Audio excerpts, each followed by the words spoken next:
তোমাৰ নামটো? সন্দীপ শইকীয়া। তুমি এপিজে আব্দুল কালাম আৰু ৰতন টাটাক চিনি পোৱা না? কোৱা, দুজন ডেথ হৈ গৈছে বৰ্তমান। কোনোবা এজনক যদি আমি ঘূৰাই আনিব পাৰো, তুমি কাক ঘূৰাই আনিবা? এপিজে আব্দুল কালাম আৰু ৰতন টাটা? এপিজে আব্দুল কালাম নে ৰতন টাটা? এপিজে আব্দুল কালাম। এপিজে আব্দুল কালাম, ৰতন টাটাক আনিম। ৰতন টাটা। ৰতন টাটা। ৰতন টাটা।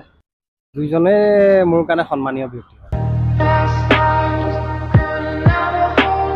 যদি এজনক বিচাৰো আমি, এজনকে পাৰিব আপুনি, কাক আনিব আপুনি ক'ব পাৰে? এজনক বুলি ক'লে ভুল হৈ যাবগৈ। সেইটো হয় বাৰু, মানে দুইজনেই সন্মানীয় হয়, দুইজনেই ভাল মানুহ হয়। Thank you. আপোনাৰ নামটো কি ক'লে? Jon Hazarika. Thank you. APJ Abdul কালামক চিনি পোৱা না?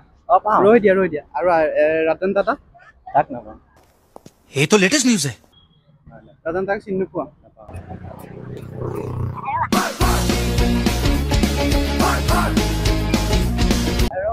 এপিজে আব্দুল কালামক চিনি পোৱা না তুমি?